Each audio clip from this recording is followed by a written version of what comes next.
everybody, Cara with Bluebird Homestead. Today we are going to be harvesting our garlic beds here. I put this garlic into the ground around November of last year, and it is now the last week of June when I am filming this. So it's been a long time coming, but I am excited to see what kind of cloves we have underneath the surface here. It's always exciting to dig up potatoes or anything that is buried underneath the surface because it's kind of like a surprise. You don't know what you're going to get until you pull it out of the ground. So with that being said, let's dig up some garlic. This first variety, I believe, is Excalibur Red. Let's see what kind of cloves we get.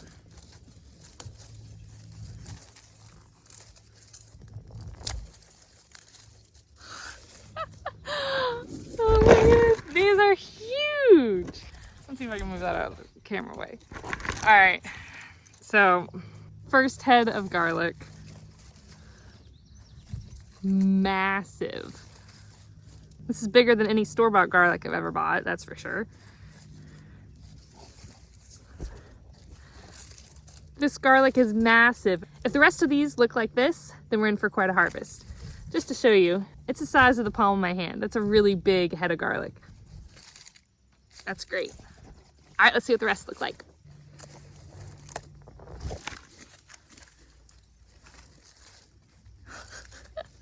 These are ginormous.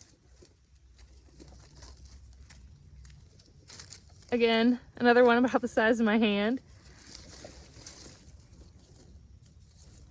This is my first year growing garlic, and I think so far we're off to a good start. This is really fun. I really like harvesting things that are a complete surprise when you pull them out of the ground.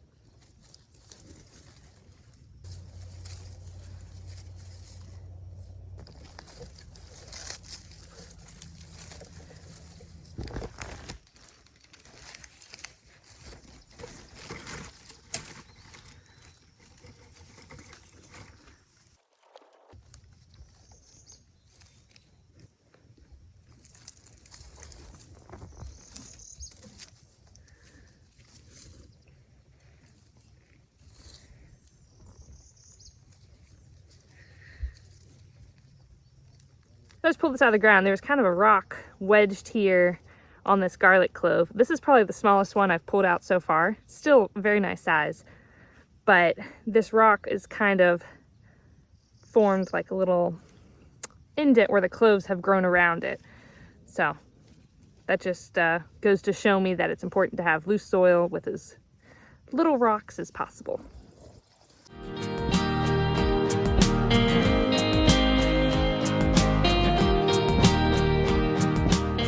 The Excalibur Red garlic did really well.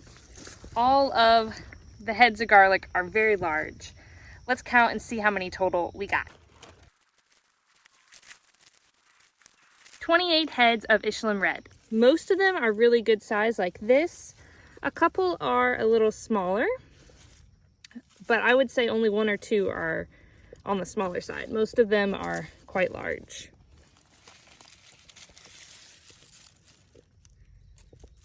I have little tags. See, the German hardneck is on the right side here, I think. And on the left side here, this tag is pretty faded. I think it says purple, but I'm not 100% positive on that.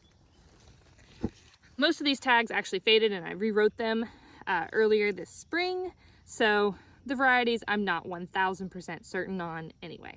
So elephant garlic was planted here. We'll see how these did. Here's our elephant garlic. This is huge. This elephant garlic is actually an allium, and on the bottom of each of these, it's massive. It has garlic corns that are these little tiny, they almost look like miniature garlic cloves, which is basically what they are, I believe. You can take these and eat them, or you can also save them to plant.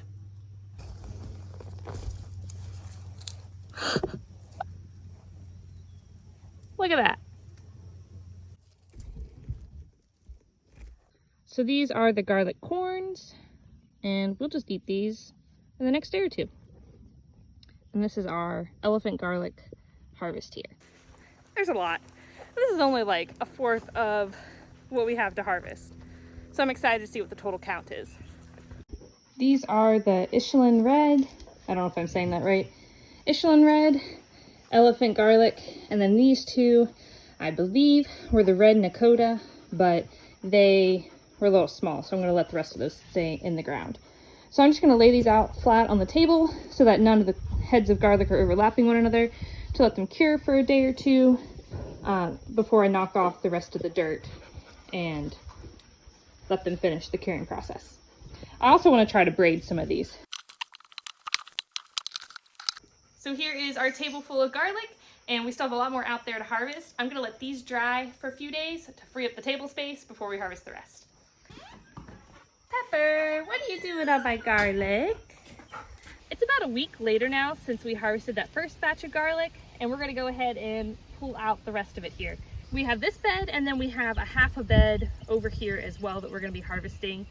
I've already braided and stored the garlic that had been harvested last week, and it's still finishing its curing process in the basement, but I'm excited to see what these cloves look like as well. In this bed here, this half is German hardneck, and the other half is music garlic. So let's go ahead and see what these cloves look like. I don't want to just pull them up because a couple that I've pulled before ripped on me. Then you have to go digging for the head of garlic. So I'm just trying to loosen the soil as I kind of gently tug. Woo! Dirt went everywhere. There's the first German hardneck garlic. Pretty amazing that you could put one clove in the ground and get a whole nother head of garlic.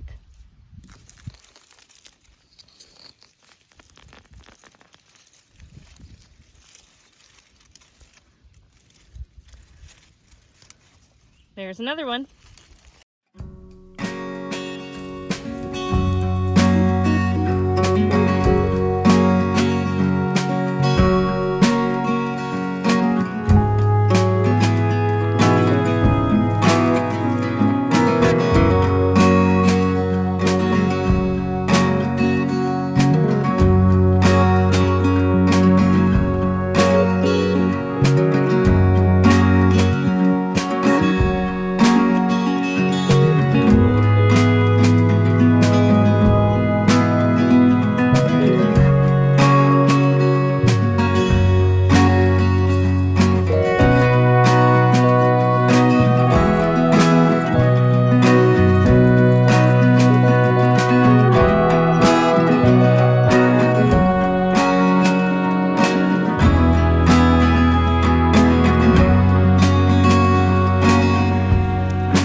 There's a lot of garlic here, so let's lay it out to cure. I already braided the garlic from the other day. I brought one up from the basement to show you guys. I braided it, and then at the top I tied up some twine with a little loop so that I could hang it from the ceiling in the basement in order to let it cure and store. Hope you guys enjoyed today's video, and I hope y'all have a great rest of your day. Bye, y'all.